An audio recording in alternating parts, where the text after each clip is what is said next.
Yo, mic check. How's everybody doing? Everyone like the starting screen? We're testing out an all new setup. So to be honest, this might turn into a dumpster fire. We're gonna give it the old college try though. It's gonna be fantastic. I'm sure absolutely nothing will go wrong. Top dog, yo yo, everybody welcome yo yo. Does everything sound all right? Music sounds at an all right level. Mic sounds all right. We're sounding all good here or no? Does anything just sound exceptionally ugly? Good. Are you guys ready for this transition? We ready for this? Watch this. It's gonna be sweet. It's gonna be sweet. Are you ready? Let's see if I can do this right. Ready? Here it comes. Let's try the transition out. Oh yeah. Oh yeah.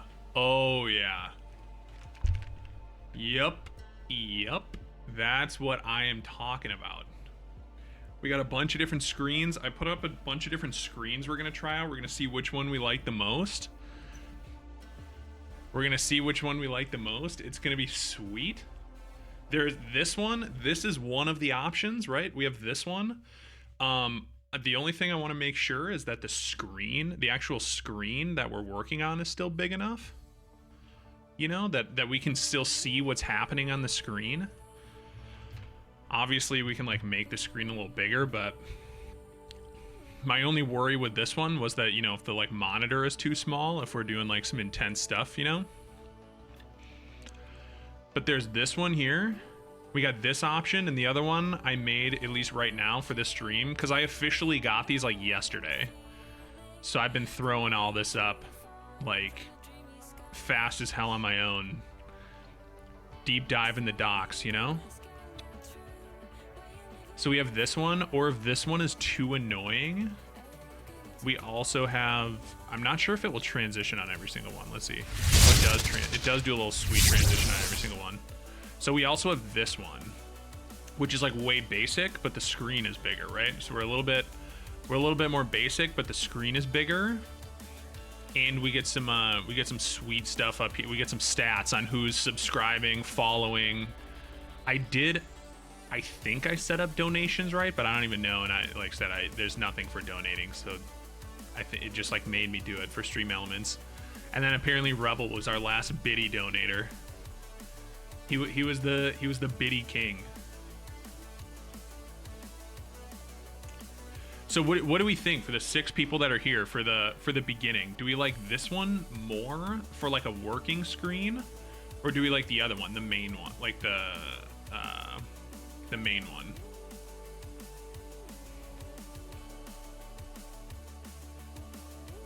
Which one did we think was a little better? Dude, thanks for the sub. Do you like the new alert? You're the first new alert. Did you like it? Did you see it? That's pretty dope, huh? We got some new personalized alerts now. Right? You're the first sub on the new alert. I was hoping someone was gonna do it. It's dope. It's dope. I like it. It's very cool.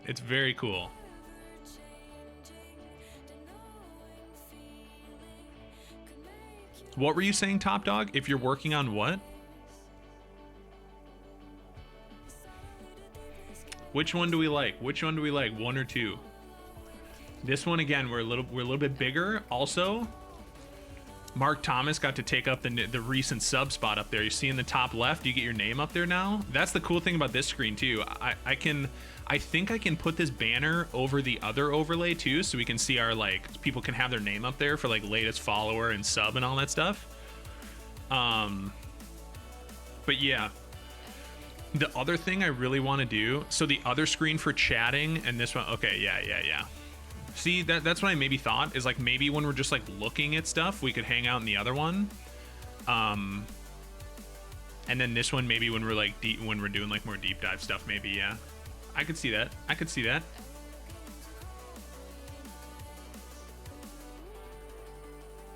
For sure.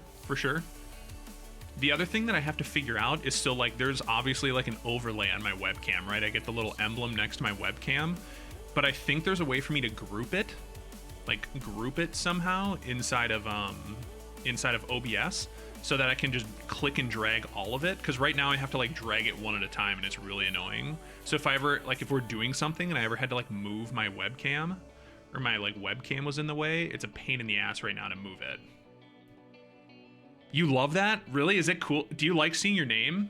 Because I don't think I see the name on this screen. No, you don't. See, that's the thing. So I could maybe, I think there's ways for me to add it. So I can maybe add it to the bottom of this screen. I can put the stuff in to this screen. Because I really like the screen too, because you can see chat and stuff. And it's like really well put together, and like can put stuff on the screen and stuff. And there's another screen similar to this that I'll probably do for like YouTube videos and stuff maybe. I'm not sure yet.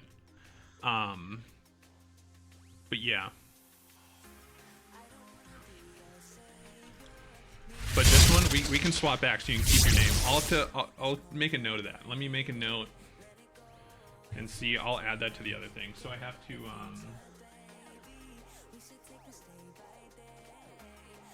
group webcam overlay, and then we want you want to be famous on the main overlay, right? Yeah. We'll make a note of that so I can change that. We're gonna be probably doing a lot of like troubleshooting and stuff. I do like it, but that's because my name is up there. Yeah. Well, because the thing is, I don't think, like, because my name, like the golden, like the name is already on the other screen, right? Like it's already a part of it. But I think I do have like just the assets themselves of like each particular, like recent sub, recent follower, like all that stuff. So I can like hand put those in there too. But it's pretty cool, huh? It's a little bit more fun. I don't know. I think it's cool. It's a little bit more fun than just like some basic, like whatever alerts like Streamlabs just gave me, like basic, and it's just like weenie. I don't know. So that's step one. We got that as step one. And then from there, like I said, next thing we'll do is we'll probably try and do some stuff in Discord for the subs. We'll try and get something cool for you guys that are subs.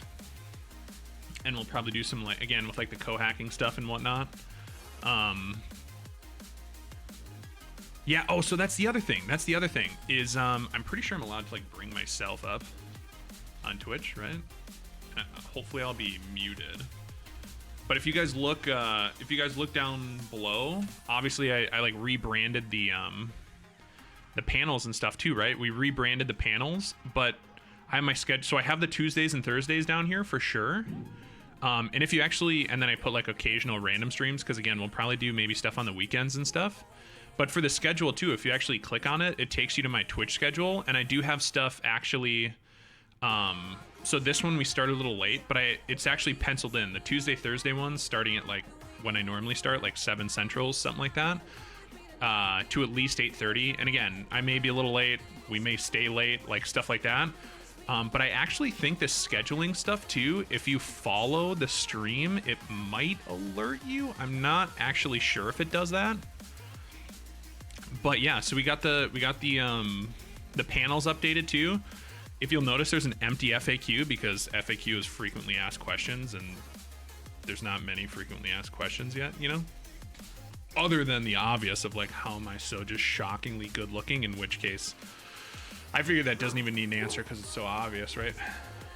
I just figure, you know, genes, you know? But yeah, so we got the schedule up there. We got the YouTube link. Again, you can just click the banner and go to the YouTube. Again, if any of you 12 people happen to not know about the YouTube channel, which would be kind of shocking because I came here from YouTube, but just in case. My dog is also very excited about the stream. He's a big fan. If you can hear the dog in the background. He is very excited about the stream. Tuesday, Thursday is golden hour for sure. We're at least gonna do that, and then again, there'll probably be some random ones too, either like randomly during the week if I'm bored, or like again during the weekends. But the weekend ones, if we do stuff on the weekends, honestly, it will probably be, we'll probably do something again. I would like to do something with the Discord, like maybe with subs only or something, and then that stuff we can do like live recon or co-hacking or like whatever people want to do that's maybe not like as Twitch friendly, you know, like just in case. Yeah,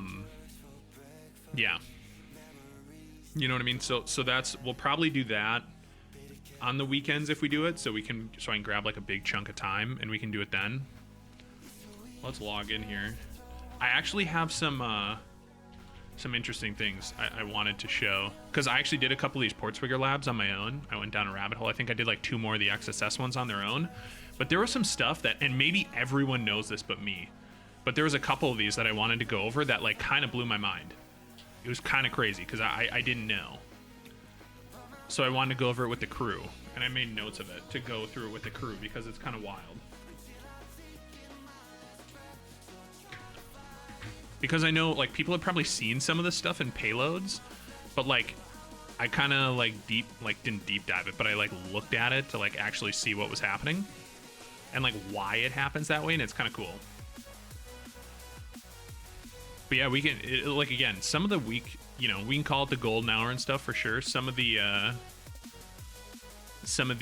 weekday streams I know are a little short, so again, like that's probably why there will either be random streams popping up like when I have time, or like I said, stuff on the weekends. But we might keep the weekend hangs to be like more in depth, and like, I don't know, we can do some fun stuff, or like I said, we can do like game nights and stuff like that too, because that rips.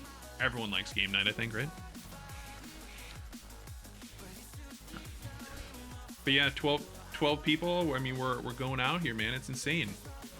I'm trying to figure out like all these panels too on OBS, because I was using Streamlabs, and like OBS is definitely better and it's cleaner, but I'm trying to like make sure I like have everything up that I want to look at and all this stuff. Because the one thing I don't really see is the ad manager, so I can't see like when I'm just talking over people having ads, which is not that big of a deal, but it is kind of nice to know at the same time, if that makes sense.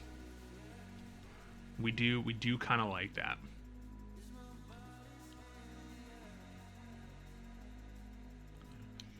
So the other thing too is I'm gonna set up, because with Stream Elements you get a bot, so we can do like a bunch of fun stuff with the bot. You can do like custom stuff with it and whatever. So we'll be able to start doing stuff with channel points. I have a few ideas with what I want to do with that I'll hide until I for sure pick some and we go with it. But we'll probably start doing some stuff with channel points, because you know those are a thing. We're gonna try and keep making the stream more and more fun, so it's less of just like me on a camera. Because like after a certain amount of time, me on a camera is, you know, it's only so good, if you know what I mean.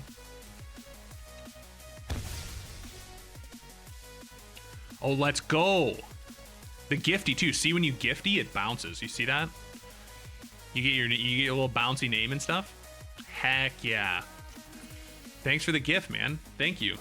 We're almost to 50 subs. We're at like 43 now, which is a totally another thing. Like that's insane. Like it's insane. I literally fully expected the first month or many first months as an affiliate to be absolutely 0 subs, and I was totally okay with it. So it's insane, actually. Like I appreciate the hell out of you guys, especially you guys that keep coming back and keep hanging out and like are really like making it the community. Yeah. See, it's awesome to hear that you guys love the channel and love hanging out, because I mean, again, there's always the imposter syndrome of like me not really being sure if like coming on here is like actually, you know, helping everybody or helping anybody. So it's really cool, you guys. Again, that's why I want to try and do some special stuff for the people that keep coming back and sub and hang out and whatever. I mean, I know Portswigger Labs are riveting, right? And like listening to me ramble about automation and like other stuff, but is just absolutely riveting material, I'm sure. But we can mix in some fun stuff too, for sure.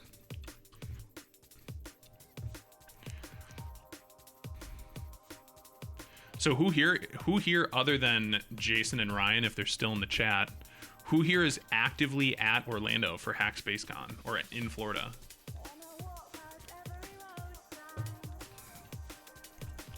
What's the plan for the stream? So we're gonna do the same thing. So I wanted to show like 2 things that I thought was wildly interesting that I learned from XSS Labs that after being, you know, quote unquote in the industry for a couple years, I either didn't know or didn't realize I knew. So I wanted to talk about them because they seem really cool. At least they're really cool to me.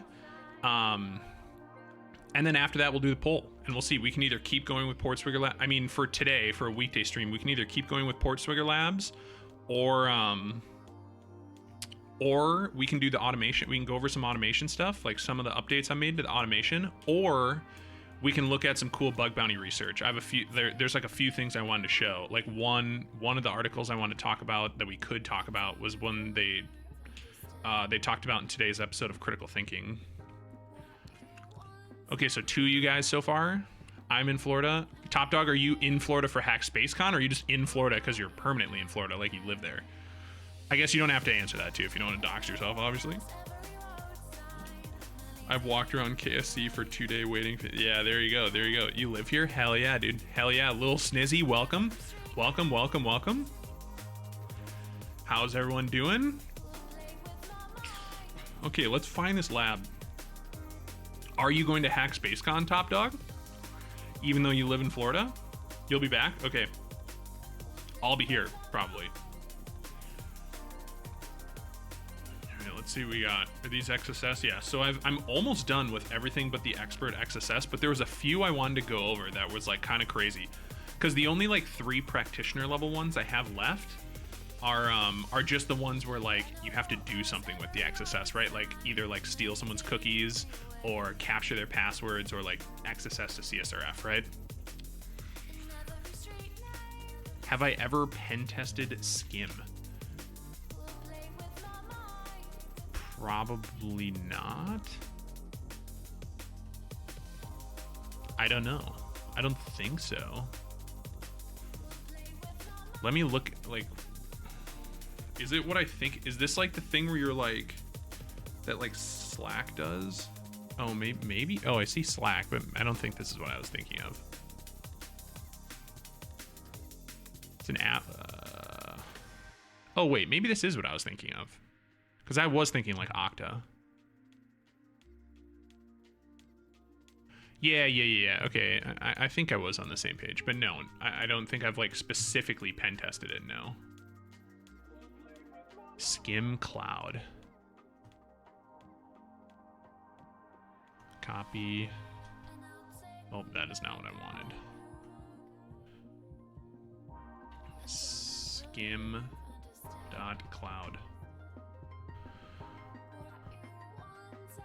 Whoa.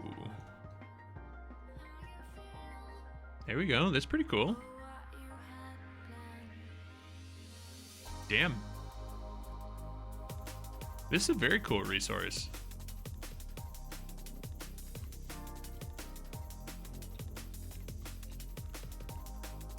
Wow, this is very cool.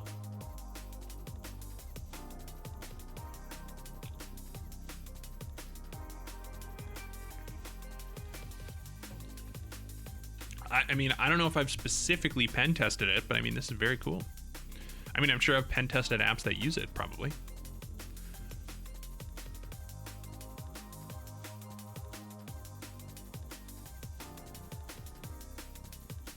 And you don't have any idea?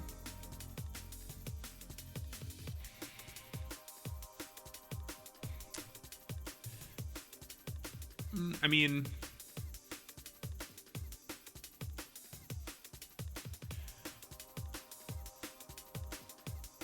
so, but Skim comes after you're authenticated, right? Or am I wrong? Yo, Gar's in there hitting the lift. Hitting the lift, dude. Huge. We are always one to lurk. So am I wrong? Is Skim is like, you don't start sending Skim requests until you actually get authenticated though, no?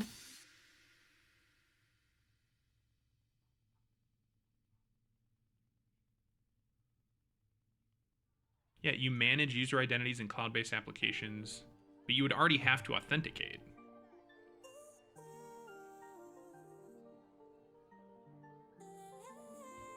So I don't know if like Skim, if you have an app that uses Skim, what does it use to authenticate? before that? Like, is it OAuth? Is it like OAuth, like OpenID? SAML, like single sign-on? Like, what are we?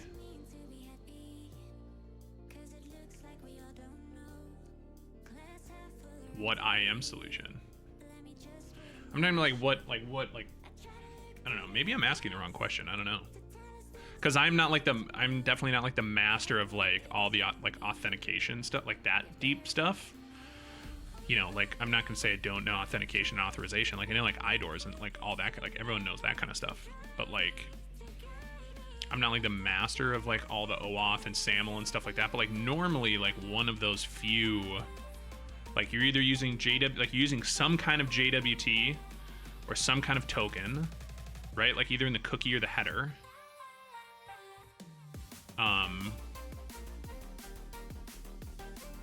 And like that kind of stuff, right? So you're using like JWTs, you're using OAuth, SAML, like whatever. But I suppose you could just be using like a header and then skim as well. But I mean, the main thing with skim requests is like I'm pretty sure those all would have to happen after authentication. So as far as like pen testing an app that uses that, I don't know if there's like the skim protocol itself would be your like main juicy target, right? But maybe not. Okay, so one of the things I wanted to talk about, this lab like kind of blew my mind, because I'm gonna be honest, I didn't know this thing existed when I Googled it. So it makes it seem like this lab, if you look at the name, it makes it seem like this like really crazy, like, oh my god, you can't use any of these angle brackets, single, double quotes, backslide. Like it takes away like almost everything. And when I saw this, I'm like, that's fucking weird. Like it takes away like everything. That's insane. But if you Google what a template literal is, it's almost like it looks similar to like templates, right? And like template injection. If any of you guys have seen like SSTI vulnerabilities, SSTI stuff, like stay signed out. So if you look at some of these, if it'll like show me an example here, like this kind of thing, these like double bracket type thing. And I've done like 1,000 of these, right? And like CTFs and stuff like that. And like, obviously we'll probably do the labs here at some point. But there's like templating built into JavaScript, and I never knew that. So like these template literals, like there's literally MDM or MDN docs on it. So if you backtick something in JavaScript, anything that's in backticks, if it's inside of a like running JavaScript, so if it's in a script tag, anything in backticks, you can put like it's just like SSTI. You can like inject templates into it, and it will run JavaScript, client-side JavaScript, mind you. So it's not like SSTI. You can actually get to run server-side JavaScript, and like sooner or later try and get like an RCE. I'm pretty sure. But this is all like client side, but still, so you go to something like this, and if we access the lab, right? So it's like, it literally is like, oh, you can just put like $ this, and you put an expression in there. And the expression can be like literal JavaScript, right? You know what I mean? So when like I looked at that and I'm like, does that mean you can literally just put like, you know, like alert 1, and you do this, and that like literally that's it. Like it was just, it's that simple, right? And the reason for that is because when you go in here, in here, in here, where is it? I think it's in this section, maybe. Yeah. So it shows up in this script tag. But if you see here, your giveaway here is, see this where it says var message equals, and it's using backticks here. So this backtick and this backtick. So if I just use like a normal something like test, and we research, right? And then I go here and I inspect, and I go into the script, you can see it's in this JavaScript variable, but they're using a backtick. So it said the message that it's going to have me send, and it's reflected in the message and all this kind of stuff, right? But you can see here, this is your giveaway for string literals in JavaScript, right? So this, if it's in a string literal and it's running in a script tag, like in JavaScript context, you can literally just feed it. It's just like SSTI. You can just feed it like a template and put whatever JavaScript you want in there, and it pops. Maybe this is like super common knowledge to everybody else but me. Yeah, so everything is filtered. And I don't, to be fair, to be 100% fair, I could be freaking out over nothing. I'm not sure how often this shows up in the wild, to be 100% honest with you. Like, I'm gonna guess a lot of people just don't go throwing these around everywhere. But I will be also honest, is I've never looked for this. Like, I've never checked, like, are these JavaScript variables backticks or not? Like, I've looked if they're single quoted or double quoted, and then, you know, like, tried to break out of them. But to be fair, I have never looked like, is there a backtick? Like, a backtick has never caught my attention, but it will now. I can tell you that. Definitely will now. So I don't know how common this actually is, like, to be 100% like out there. But this lab to me, like 100% taught me something, because I saw that all this stuff was like escaped, and I do not remember doing this lab before, if I ever did. But like, this caught my mind, and you Google it, and there's MDN docs that come up, and sure enough, if it's a backtick, you can literally just put whatever you want in it. Like, you can put templates in it.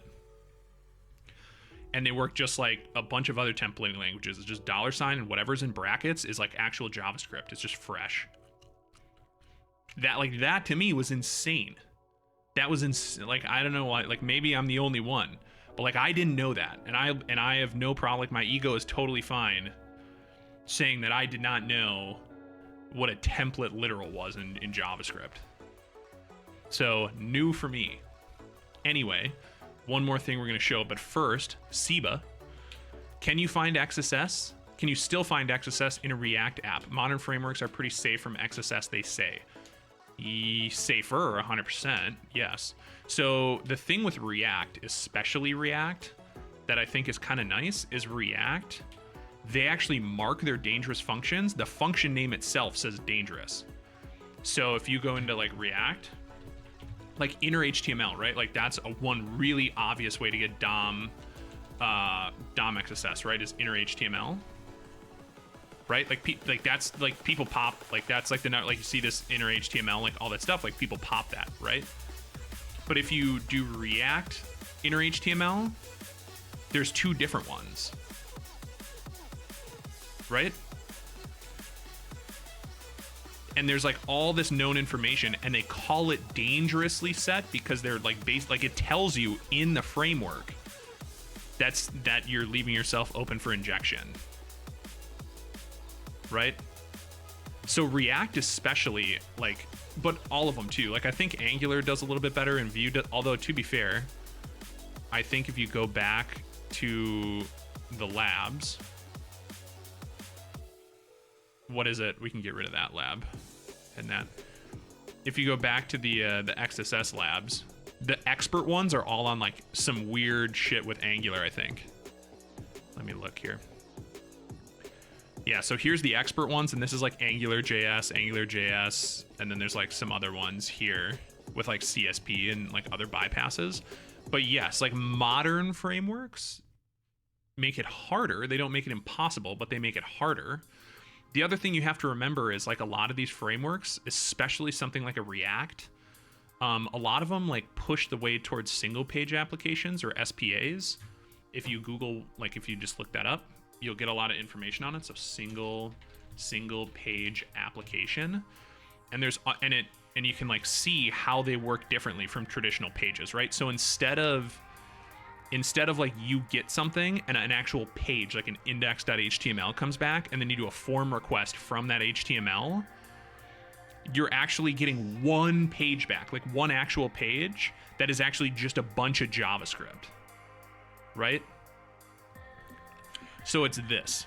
So a single page web application is a web application that dynamically rewrites the current web page with new data. So dynamically is JavaScript, right? So there's not actually a bunch of PHP or HTML files back there. It's a bunch of JavaScript that gets called and actually does the app for you dynamically. So you would handle those like that kind of an application, especially for something like XSS, like a client-side thing, very differently than you would like not a single-page application, like something that actually has endpoints, right? If that makes sense. And there's a lot more web pages, more and more every day, that go towards this, right? Did I just hear my alert? General Isimo for the win. 69. Thank you for the follow. Thank you for the follow. Sup yourself. Sup. What is going on? Welcome to the channel. Yeah, so the single page application. So Siba, let me know if that didn't totally answer your... Okay, do you look for XSS and shit? Oh yes, 100%. You still totally do. But it's different, right? You're looking for more DOM stuff now, right? You're looking for stuff in JavaScript now instead of like, so again, like going through burp might not always work as well. A lot of that like could be dev tools and stuff like that. But if you do like, I don't know, like I'm curious what you even find if you put like pen testing SPAs. Yeah, so there's some stuff. There's like some stuff here. Right, so right here, here's like how to pen test an Angular JS based SPA. And there's also a lab on it, like right here. Right, so I mean, you still definitely look for XSS. It's just different because an SPA is gonna be like a lot more. So threat vectors change. Yeah, so you still 100% can exploit XSS. It just looks different. So if you watch Critical Thinking, right, the Critical Thinking podcast, when Justin and Joel talk about post messages and JavaScript and like knowing a lot about JavaScript and stuff, that is like why they're talking about it. Because more apps, like there's not just like, oh, I put in this form or I use this parameter and like, it's way more, it's like stuff in the actual DOM now. Can you, if you have it, Grayson, the article from, because I feel like I do remember that. Let me see if I can just find it. Jason Haddock's blog. Doesn't he have like an actual website? Like Jay Haddock's, isn't it like on his actual website or something? Blog. You're looking, I'm looking faster, so. I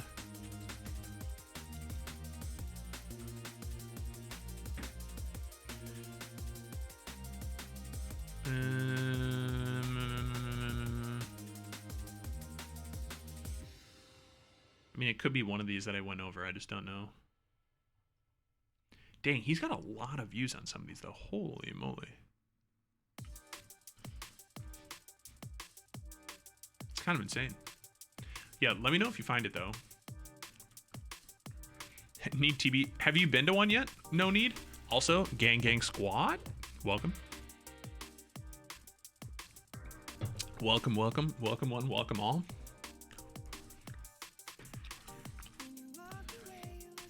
Also, Mark, if you're still here, someone took your spot, man. Sorry. I'm gonna be honest. To be fair, with the recent sub thing, up in the top left there.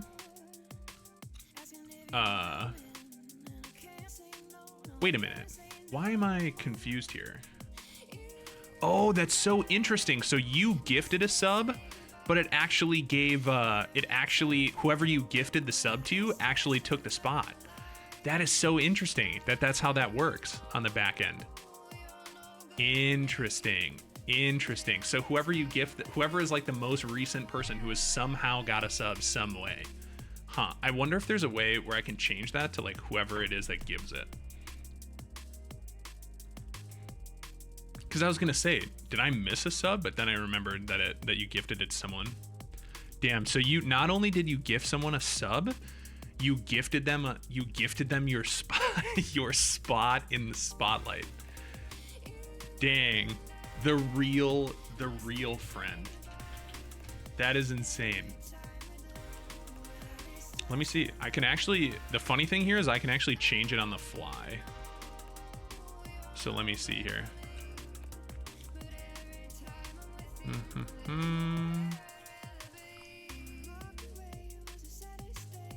Let me see what I can do here.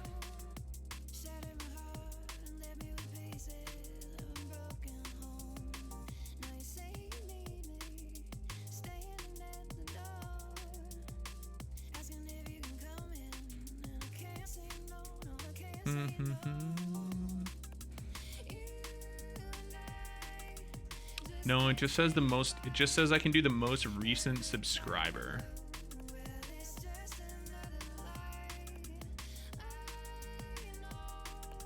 Damn. So it won't let me do like who gave it. Because I can make a separate one for gifting, I think. And you could still have your name up there. But yeah, it doesn't let me, like when you gift it to someone, it's gonna gift who, like it's gonna just take that most recent one. Interesting.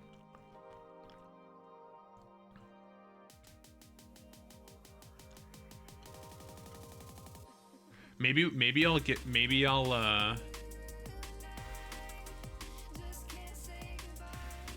have to, I'm gonna be honest, maybe we take the heart and we do the heart for the most recent gift, because it will let me do the most recent gifter. I can do that too. So I can do the most recent person who has subscribed and the most recent person who has subbed.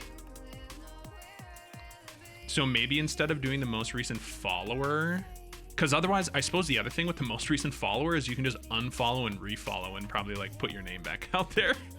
So maybe we should change the most recent follower, get rid of that, and we'll put in the most recent gifter for the hearty, for the heart one. Latest. Yeah. Here we go. Yeah, see? Yeah, see, you can just you can just unfollow and refollow and just claim it. So yeah, we'll change that to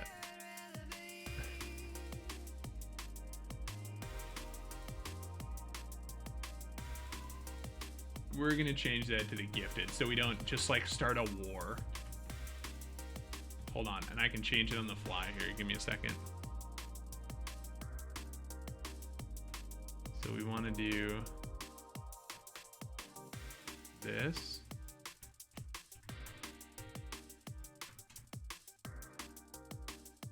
This, and then I have to go here and do that. Then go here and do recent. Okay, and I think I can just do that. Okay, did we update it? There you are. Welcome back.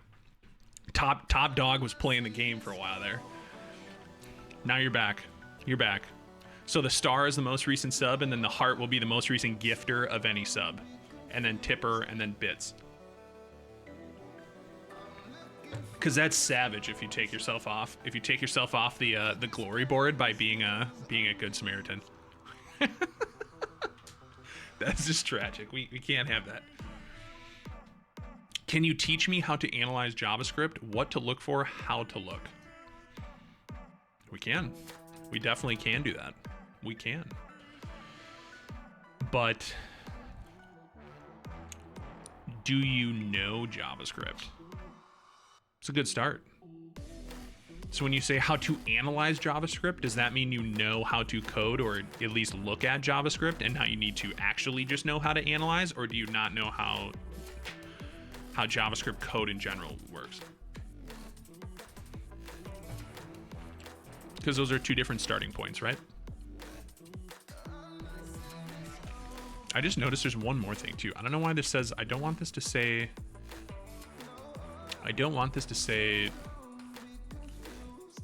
last tipper. I just wanted to say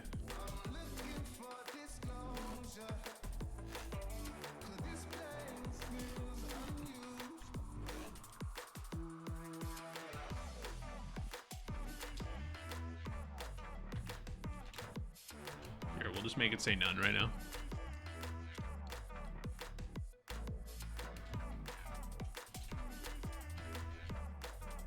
Here, we'll do that. Save. Perfect.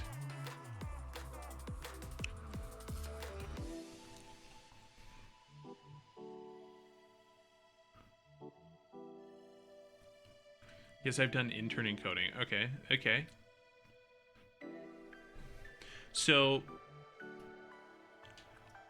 the big thing, I mean, we can do either a video or we can talk about it on a stream or whatever. Probably won't do it this stream because again, I want to go over one more lab and then we'll probably do a poll and see what we do for another like 30 minutes to an hour. But the big thing with JavaScript analysis that you're looking for, right, is obviously the first thing you're looking for, just like in any other code, is you're looking for secrets, right? Did someone put a token in there? Did someone comment out a token or a key or credentials or whatever it might be, right? That's the first thing. There's a lot of ways to do that.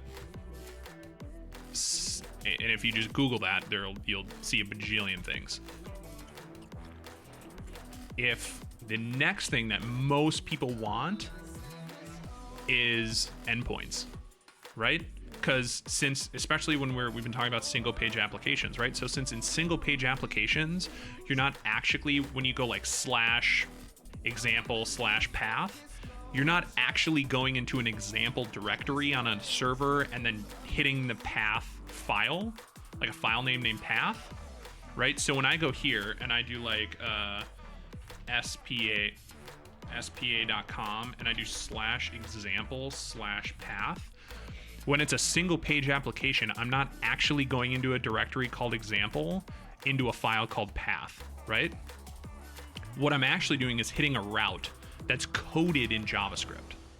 So like the JavaScript that's running that application has routes in it that says when this route is hit, do like this is the handler, do this thing, right? And there's code for that. Now some of that code may hit the backend, like a backend API or you know, run something like go call back to the server, right?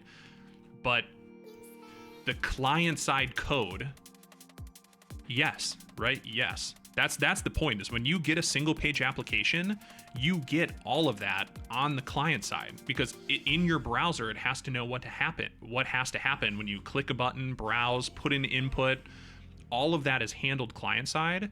And some of those handlers call, you know, either to like a server side API or you know, or to a different server, a different service or whatever it may be.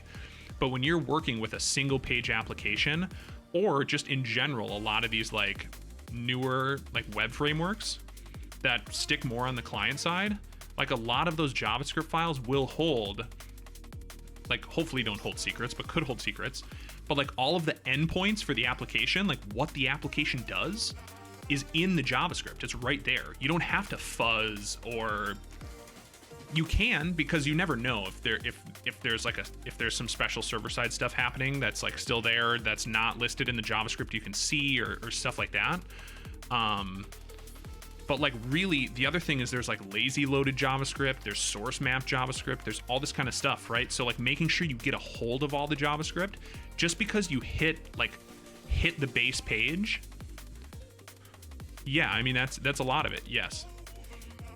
Like the modern web frameworks and single page applications is way more JavaScript analysis for like on app like operations than you would think, because you can still brute force those endpoints, right? Like you 100% still can. That like you can't like that doesn't mean like FUF is useless to you. Like you can use FFUF or you know what is it, GoBuster, or like whatever else you want to do, and you can brute force endpoints all you want to. But a lot of those are in JavaScript. Now you have to remember the client. Yes. Yep. Now you have to remember the client, when it's a single page application or like modern clients like this, they only load the JavaScript they need. So you may be missing the admin functionality of the application. Like there's a ton of JavaScript that handles all of the admin functionality of that application, but it didn't load the JavaScript into your client yet, so you can't see it yet technically in your dev tools or in Burp. because you haven't hit the endpoint yet. So you may find an endpoint in the original static JavaScript file that loads with the app. You may hit one of those endpoints and all of a sudden more JavaScript loads, right? Because that JavaScript triggered, you know, other files to run with handlers in them and whatever. And those may have other endpoints and those have other functionality. Yes, yeah. Endpoints are like, I call endpoints like this stuff after a URL. Yep. So you land on example.com and anything like slash whatever are endpoints. Yep. Routes, endpoints, yeah. So when you say different URLs, I don't mean a different subdomain. It could be a different subdomain. Like there definitely can be like things in JavaScript that like call different subdomains or like redirect you or whatever. But when I say endpoints, I mean like, you know, like example.com/endpoint1, example.com/endpoint2, or example.com/endpoint2/index, right? Like stuff like that. That's what I call endpoints. Sorry. How do you look for endpoints in static JavaScript files? So you can either use a paid tool. First of all, like that's why JS, like this whole conversation we're happening, if you've ever heard of JS Weasel, is why that tool was created and why people like it so much. Because it's perfect for apps like this, but it's expensive. If you spend your whole day in applications like this, like it's very worth it. It's a very good tool. But when you're doing it manually, you can grep. You can go and you can use dev tools, right? So like right here, like I can open up dev tools right now, whip this open. I mean, you can go right here, dev tools sources. You reload, if it reloads. To be fair, I'm also not really sure, yeah, like how much JavaScript we're using here, whatever. But see here, like you'll see JavaScript, right? Like you see it right in the dev tools,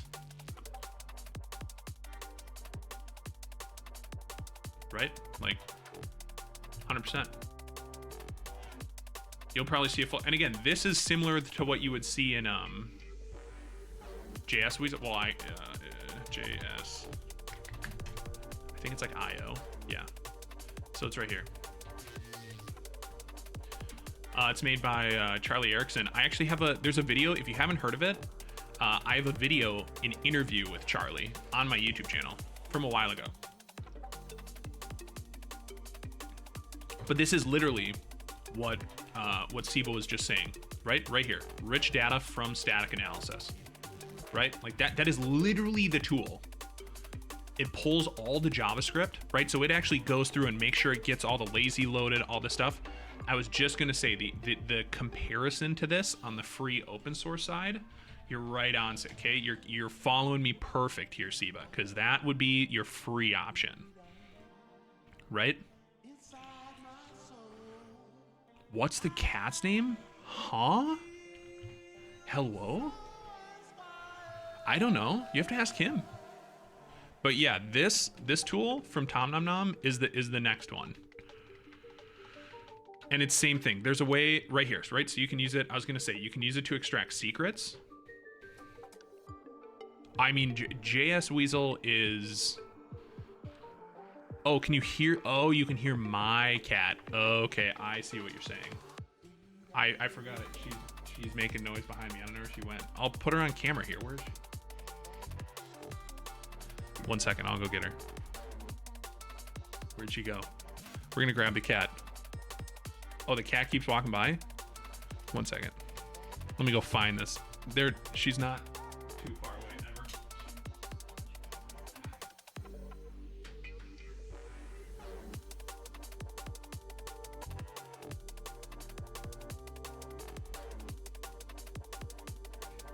never. This is Kiko. Stream Kitty. Stream Kitty. Kiko, not Geeko. Kiko. Keeko. Geeko's the new one, no. Yes. She booped.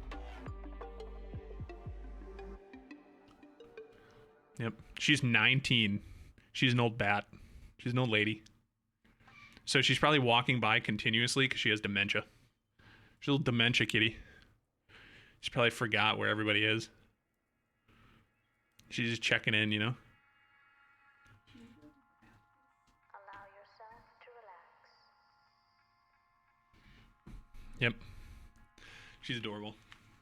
Yeah, we have Kiko, and then we have a dog, Atlas. Oh, you have a 17? Yeah, see? They get, you know. So anyway, so back to the thing. Yes. Debugging is a common thing for analyzing JavaScript because you can, when you said like making breakpoints, I wouldn't say it's on click breakpoints because on click you're talking about like an HTML thing, right? Well, you could be. A lot of like on click is like an HTML attribute, but you can go into JavaScript like we were doing in the dev tools here. So you can go into JavaScript and I mean there's not going to be JavaScript in this file now. Let's go here. So let's say for some reason you wanted to like check one of these, like now you just set a breakpoint. Right? Click on it and you set a breakpoint. So then when you refresh the page or rerun the page, just like when you're debugging code in Visual Studio or anything else, right? Like you're now debugging and it'll all come up and you'll see the call stack and all the variables and you can right here like step in, step out, step through like your normal debugging. You can debug client-side JavaScript right in DevTools. Right there. If you want to know how like what client-side JavaScript is doing and what all the variables are set to and like how your payload is like going through the thing and what's happening, there you go. This is like this breakpoint stuff. When you say do people use breakpoints, it's even more important if the JavaScript is obfuscated, right? So the other thing with JSluice, going back to JSluice, right? So you can extract secrets with it, right? The other thing you can do is endpoints, right? And I know he has an example here. Oh, here we go. So we want the command line tool. So here's the command line version of it right here. So you literally download the command line tool of it and you would run jsluice urls demo.js and then JQ it. And you can see right here, it'll pull endpoints out for you. And it'll even try and find you like what method, query parameters, any headers you may need, what type of, like, is it XHR, is it fetch, you know, whatever it is, because all that stuff, right? So I would go through all, like if you're going to use JSluice, like there's a lot of docs and I think Tom Num Num has made like a lot of videos and like gone on a lot of like podcasts and shows about it too. But you can see all this stuff. So it'll extract URLs, like with including relative path, including source code. You can try and extract secrets. You can print out the whole tree. You can run your own like your own queries against the tree, like all this kind of stuff. Very good, very good, very good. And if I remember right, I think this wark file. Yeah, are like web archive files. And I think you can generate these web archive files. Make wark file from like, I think you can make it right from DevTools, can't you? Oh, maybe it's this, maybe it was this Chrome extension that I was thinking of. You can basically like, there's like, it's either DevTools or it's a Chrome extension. And you can like basically package like a web page and all of its JavaScript into this web archive, and then you can feed it to JSluice, and it'll go through all the JavaScript at once. But yeah, so JSluice is the free one. Sources and syncs. What is the right approach? I mean, you're like what you just said is the approach, right? Like some people prefer. It all depends on what you kind of prefer, but some people prefer to start at sources and go to syncs. Some people prefer to find syncs, like that you think are going to be like I said, if you find inner.html that looks like it, like there's a variable that gets dropped into inner HTML, then you want to look at like where does that variable come from, where does it get set, where does it get set, where does it get set, right?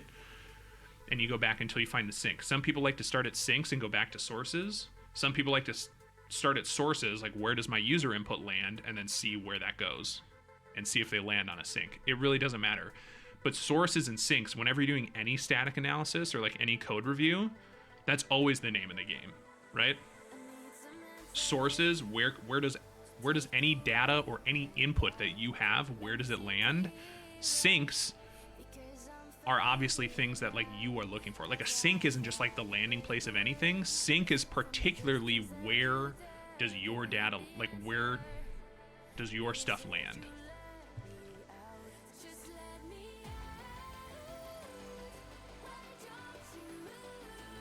So there's not really a right approach. It depends on like what you like, right? So like a lot of people, what a lot of people like to do, and I know Nahamsek, I think, just made like 2 or 3 videos talking about this, or at least mentioned it in 2 or 3 videos, is he always likes to just look for reflected input, period.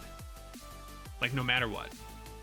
He puts stuff everywhere, like puts a flag that he knows everywhere, right? And just maybe he puts like Nahamsek is cool 99, and then just clicks enter, puts it in all the parameters he can find, all the things he can find, whatever, and then he just greps the JavaScript and it greps the page, both like the source of the page that loaded and the JavaScript, to see like where did it land. Like you just look for reflected, like where did it get reflected? Because that's probably going to be, that's probably going to be a good starting point. And then from there he works backwards. He's mentioned it a few times, like on YouTube videos and stuff, that's his way of going about it when he lands on web pages. So we look into static files and parse through functions to look for sources and syncs. Yep. Again, I would look, especially with client-side JavaScript, I would look for endpoints first before any of that. And I mean, you might as well throw in looking for secrets too. I mean, if you're looking through JavaScript, you might as well look for secrets, which again, hopefully you won't have a whole lot of success with, especially on like bug bounty programs or something where people have looked through it before. But it takes like, again, you can run JSLoose and have it do the like, just run it with secrets and see if it comes back with anything. But I would look for endpoints first. I'm not sure if I'm hitting that home for you enough. Like the meat, the real nice meat of like these single page apps and like all this client side JavaScript is you just get to map the whole application itself right away. Right? So before you just start looking for sources and syncs on like just the main app, like at the home directory, like just at home, like you can use JavaScript and get all the lazy loaded JavaScript and all that stuff and map out the whole application. Yep, Gap is another good one. The other thing I would recommend is either XML Link Finder, because XML Link Finder reads JavaScript files. I think JavaScript files and inline JavaScript, if I'm not wrong. The other thing is, if you like JSLoose, I know Katana by Project Discovery. Katana, GitHub. Katana now has a flag to use JSLoose in it, right here. This JSL flag, you can enable JSLoose parsing for JavaScript files. So you can actually run Katana on a JavaScript file with this JSLoose thing, and it will just, because Katana is a crawler, it will just automatically crawl the endpoints that it finds anyway, and you don't even have to worry about JSLoose. It'll do it for you. Because JSLoose also comes as like a Go library, so they just implemented the Go library right into Katana. So I would maybe even, if like, especially for endpoints, like I would maybe just go this route versus like using JSLoose manually, because this will actually implement JSLoose, like the tool, but then it actually crawls like the endpoints that it finds. So yeah, this one, I think you have to have both of these, if I remember right. You don't always have to download the files either. Like for instance, like Katana, I think if you use these two flags, if you enable endpoint parsing and crawling in a JavaScript file and enable JSLoose, like Katana, you point it at a URL. You don't have to download it locally. You just point it at a URL and it'll go. So you could point it at a JavaScript file and it'll go. And actually the main JSLoose command, you can give it, I'm pretty sure you can give it HTTP as well. You don't actually have to have it locally. Right here, using remote files. Right? So it will actually detect an argument as passed beginning with HTTP or HTTPS, and they will go retrieve the files for you. So you can also just hand it a URL too. Doesn't always have to be static for a lot of these tools, or like locally downloaded for a lot of these tools. Yeah, no need. Sorry, I saw your thing and kept answering questions. It is expensive. It's not cheap. Like, it's definitely not cheap, right? But if you are someone who just like if you are a JavaScript based hacker, like a lot of bug bounty hunters make a lot of money in JavaScript files, right? And if you're one of those people, JSLoose is like the enterprise level of some of this, like, or not JSLoose, JS Weasel is like the enterprise level of all this, because JS Weasel lives as a burp extension, so it automatically pulls all those JavaScripts for you. You don't have to like do any of this downloading, command line, all this. It just does it for you. It pulls them all into VS Code for you, and color codes them all, and puts them all in, and pulls all the endpoints out for you, and secrets if there are any. But it like puts in all the parameters for you and gives you example requests of what it should look like, and it's searchable and all this stuff. Like, it's the enterprise level of the tool for sure. And it's not cheap for a lot of people, but if you are surviving and thriving in JavaScript files, either as a pen tester or a bug bounty hunter, like it is the pretty much the creme of the creme for like JavaScript analysis right now. Can you do without it? Of course, because people did without it before it existed. But I mean, I know a lot of people that swear by the tool and have already paid it off 18, 20 times over by using the tool. So it's both ways. Does using the tool give you superpowers of JavaScript analysis? No, because the JavaScript's there whether you have JS Weasel or not, right? So, you know, it's just an option. Oh yeah, Grayson, hit him with it. The old gappy poo. I can't wait until there's some way for XML to like move Gap over to I actually wonder with the new workflow stuff if there actually is a way for like Gap to kind of exist. There actually might be. I might ask him. Might have to ask him. Cause I know they've done like a couple of really cool things in like Kaido workflows. I'm a big Kaido fan myself, obviously. Oh, come on, you weenie. Should have Kaido right here. This is what I want. I wonder if there's anything new in here though first. Oh yeah, I forgot they were gonna add this starter kit. That's right. But yeah, like even better is like such a good, like so good from Bebkix. Oh, it makes Kaido like super powered. But they have like basically just like Nuclei has templates. Like Kaido started their own like you can you can just make a pull request to it, and their workflows, right? So here's all the like decode, encode, and you can even do like introspection queries, like workflows for introspection queries for GraphQL. But where was there's a cool one here. So there's the PwnFox one in here. I guess it hasn't been added yet, but I know maybe it's actually something that's to do with Even Better. So Even Better has the quick decode where you can just like highlight something and decode it instantly. Add workflows, Even Better, and themes, sidebar tweaks. No, this isn't what I was looking for. I saw it somewhere.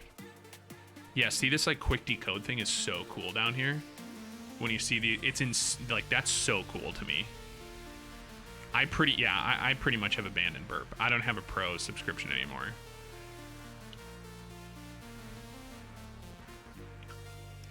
But there was someone, I swear to God, there was someone, you know how Burp, like everyone's thing is like, oh my God, Burp Scanner. Like someone was able to do some of the stuff that, like I saw some of it on Twitter and I thought it was like a workflow.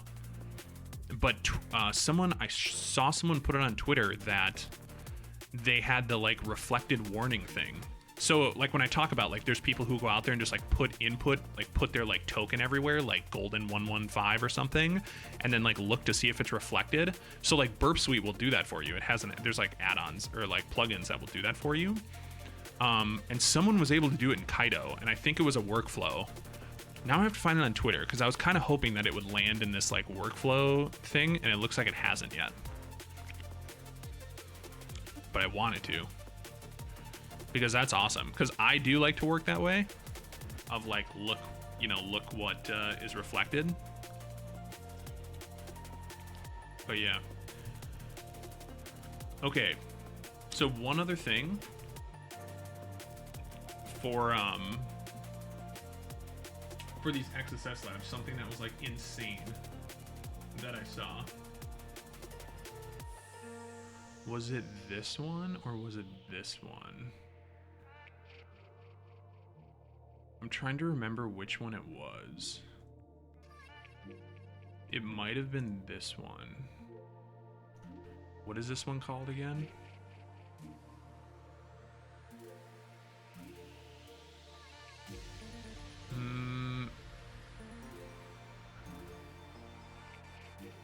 I think it is this one. Let's check it out. Because this was also something that that I didn't know. Again, I have no ego and no problem. Well, okay, I have some kind of an ego, obviously, but like, I don't have enough ego to like pretend like I just knew all this stuff out the gate, right? So like these were two things. So I already talked about the template literals in JavaScript. That was nuts. I think this is the other one. Let me see.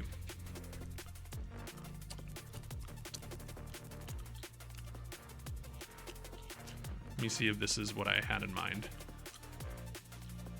I don't think this is what I had in mind.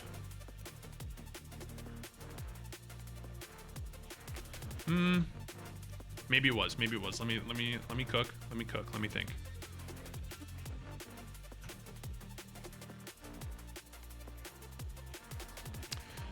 So when you put a comment in here, because it says you have to find stored XSS, so this is like obviously what it probably is, right? So you inspect this. Yes, okay, this is what it was. This is what it was, I think. So one of the things that is like wild to me, and I don't think it quite clicked in my brain until I did this lab, but you can like HTML, I think it's just called HTML encoding.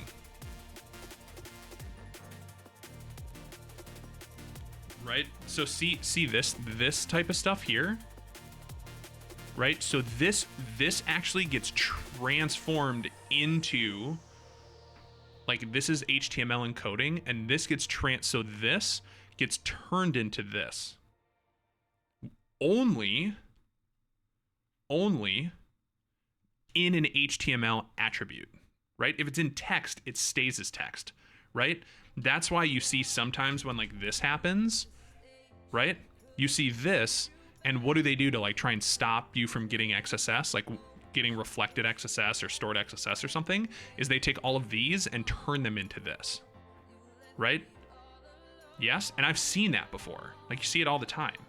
You put in an angle bracket to see if you get XSS. You're like, oh, do I get XSS? Like you put in a script tag and it shows up like this when it actually renders, right? And you're like, well, damn it, right? But this actually goes the other way when you're in an HTML attribute, right? So if you do something like this and, oh, come on. Can I not go the other way? Oh, here we go. Right? So if you do this, all of a sudden you get a single quote, right? Right? But this only works in an HTML element, right? In an HTML attribute. So I think you see where I'm going with this, right? But if I do something like this, right? And then do at apos. Whoop, forgot the A. At apos, and then the semicolon here. And then if you do like something like this, right? Because when you do minus like this, it like keeps the jobs, it like keeps it going. Again, I don't remember the whole payload, but if I put in something like this, we'll see what happens. I'm pretty sure this is the start of it, at least enough to like show what I'm talking about. So now when I inspect this new one, see how it turned that into a single quote now? Do we see that? Yes? And I'm trying to remember exactly how we... So see how this is already in an on-click thing here? I think this is what happened, right? So this is already in an on-click thing. Yes? So when I did this, I think I have to do this, and then I have to do another single quote to close the single quotes on the other end, right? And I can do like something like that, I think even. Test, test. I think this might have been the final payload. Post.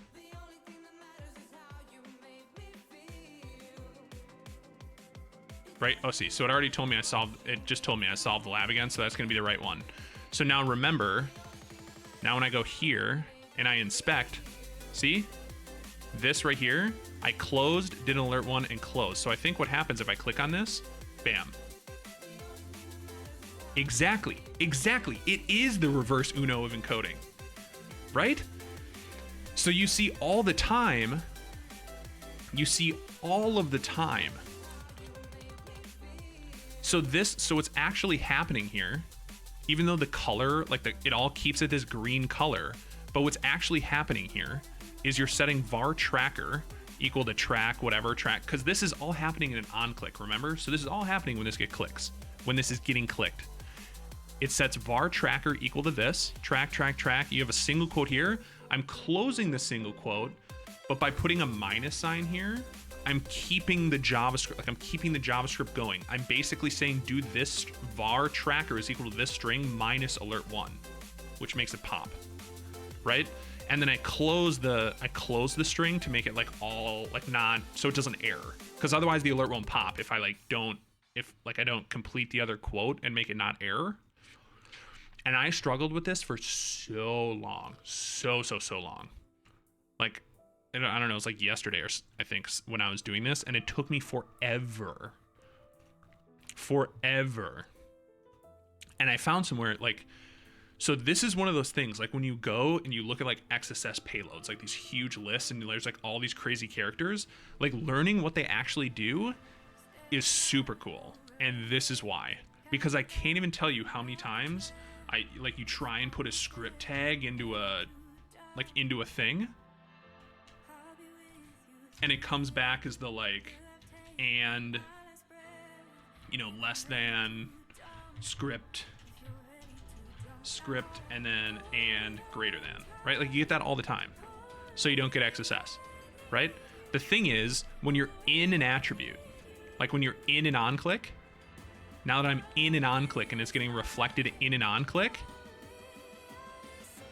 all this stuff works. So if I go back to encode, like you can do like double quote, single quote, like all this stuff, works. Right? So this would actually use the other one, but you can use the apostrophe one too if you want. It's nutty. It's nutty on the beat. Is that reverse Uno what developer has to be aware of and fix? Yeah, so I mean, you would have to fix that as a developer. Like, you'd have to make sure that in that particular input, that's getting reflected in this tracker, because it's saying whenever you click on this, it's gonna track you, which I'm sure the track function must basically just redirect you. That's obviously what it's trying to do, right? But in this one, it says, okay, so var tracker is going to be equal to this whole thing, but part of the string is alert one. So it pops. Very cool. Very cool stuff. So yes, that is something a developer has to be aware of. You have to make sure that someone can't put an and the like and, because you can do like and quote too. I'm pretty sure, like obviously this won't be like cross-site scripting, but if we try this in the website here, so instead of apostrophe we do something like that, I mean I think it will still work. The only reason why it might not still work is because it might turn it into a double quote and then, oh no, I think it will still work. Oh whoops, I need a legit email. There we go. So let's see what this looks like.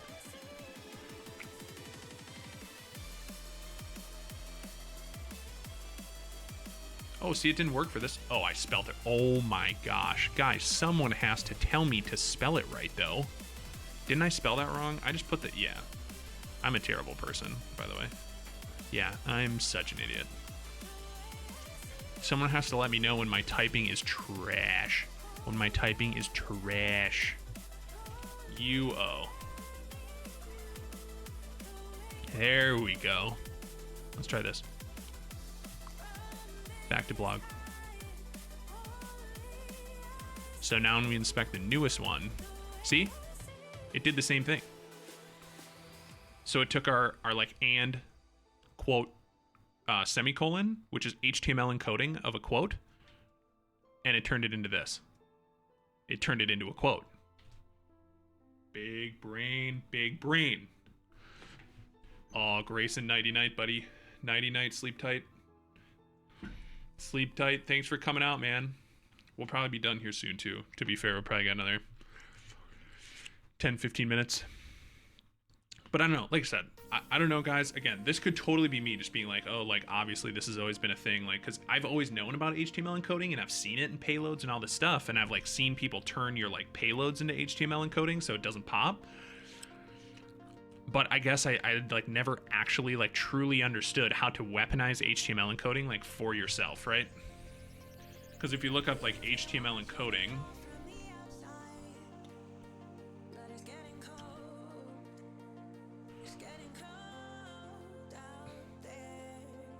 right here, I just went down and looked in like all this stuff.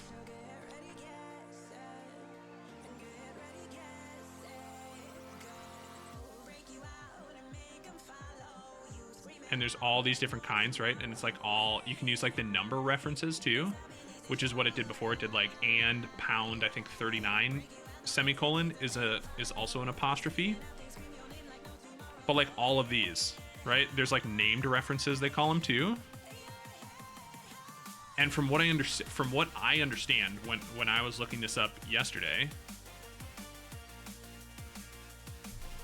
yeah, you could double encode, like, so you could double encode the ampersand, and I think you might want to do the semicolon too, maybe a semicolon isn't the same thing, but for sure the and. Yeah, and then when it got decoded, it would land as an HTML encoding, and then maybe it would pop as well, yeah. But when does HTML encoding? I think I looked this up the other day. Get decoded? Like, so when will it actually, like...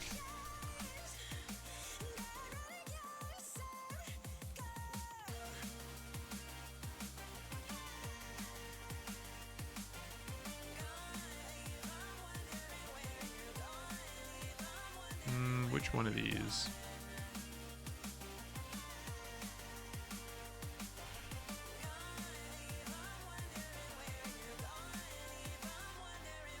Yeah, true. But yeah, like for this one, for the lab, all you needed was whichever payload. Was it this payload? Yeah, for this one, all you needed was the single quote to break out of this single quote, and then another single quote to close it, and then you can just throw the alert one right in the middle. But yeah, like, again, this is again, it's just like a practitioner lab, so maybe this was all like crazy obvious to everybody but me. But these couple labs that I did like on my own, I had to share them on stream because I was like, holy shit, like this was stuff that like I'd always heard of it, except for some of the stuff, but like you always hear about it and people say it and encoding and all that stuff, but like actually knowing what context you're in and like when things may or may not decode Because from what I read, I don't think HTML encoding ever gets decoded like in text. Like when you print, like when something gets printed out as text. It's normally inside of an HTML, like actually inside of an HTML element is normally when the HTML will get decoded. The HTML encoding gets decoded. But yeah, so we're down to just like these last couple ones. These last couple practitioner ones for XSS. And really, to be fair, they're just like, oh, the ad is over? Okay. See, that's why I kind of miss the ad manager. I wonder, I'll have to do a little bit of research and see if there's a way I can bring the ad manager into OBS. There must be a way. One of these, like, many things must allow me to, because I can see here that I'm allowed to, like, oh wait, maybe not. Yeah, see, because I'm allowed to add ad controls.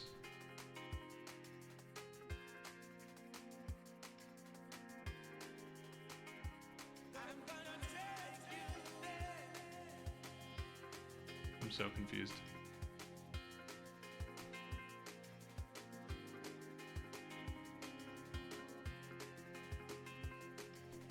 Yeah. Well, %3C is URL encoding.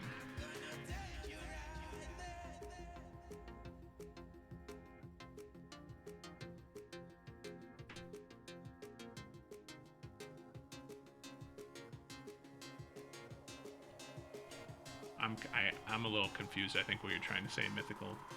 You lost me a little bit.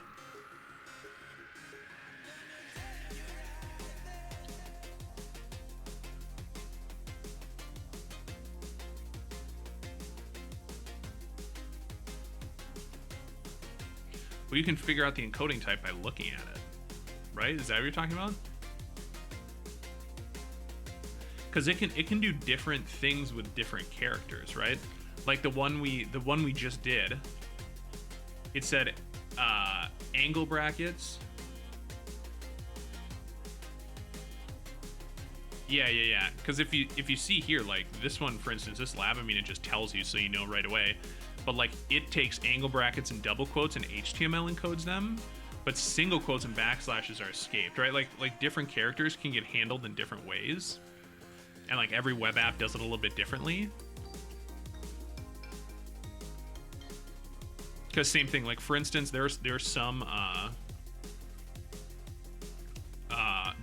applications, right, where like you put in like angle bracket, script, angle bracket, and what comes out is just script. Like it just deletes them, like the angle brackets, right? And some it HTML encodes them. It says like %LT semicolon script %GT semicolon, right? Like there's all different kinds of things. So, but my big thing that I learned from this is like the context in which certain encodings actually will work.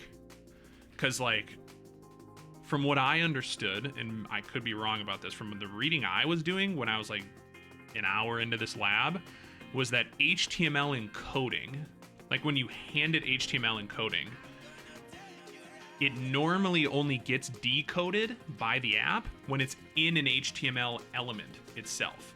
If it's like in text, like if there's a p tag, and then there's text in the middle, it'll just reflect the &apostrophe or &quote semicolon, right? But since I was in an HTML element, it decoded it.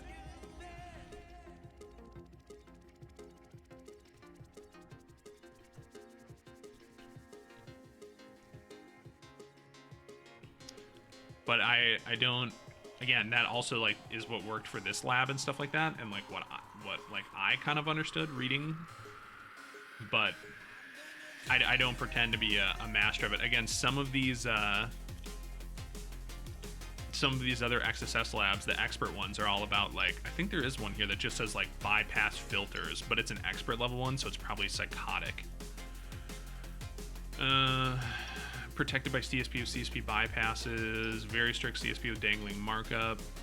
Right here, reflected XSS in a JavaScript URL with some characters blocked. But it's an expert level, so I'm going to assume it's like probably kind of crazy.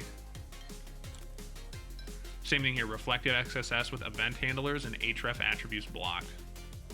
Like, it's probably like, I don't know. It's going to be some crazy stuff. It's going to be crazy. Maybe I'm wrong, but I've just heard from a few people that the expert level ones on Portswigger are actually like pretty ridiculous.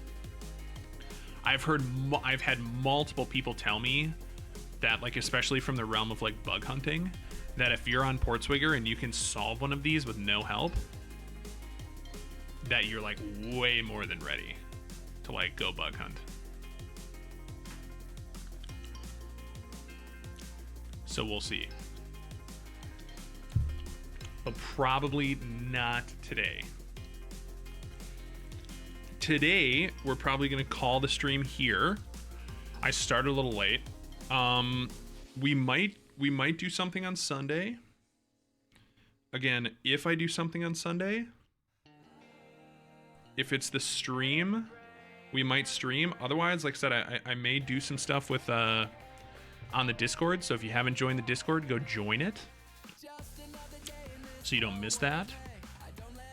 If you're interested. If you're not interested, then don't. I don't think I should go bug hunt, but someone in the Hom server convinced me to start last month. Yes, you should bug hunt. It's fun as hell. Do it. Do it up. It's fun as hell. It's fun as hell. But yeah, I think we're going to, let's see here. Let's go back to main. We'll transition. So I think that's going to be pretty much it for this one. You know, I didn't put the ending. I do have an ending screen, just like I had the starting stream screen, but we don't have it, so I can't really transition to ending screen yet. Actually, wait, maybe I can. Let's see. I'll mess with it later. Whatever. I will mess with it later. We'll have an ending screen for the next one, but for now, I'm going to jump out. That's going to be the end of the stream. There may be one on the weekend. If not, we'll do next Tuesday. But for now, yeah, for sure. Everyone sign up for DEF CON so we can meet up there. For now, see you guys later. Peace.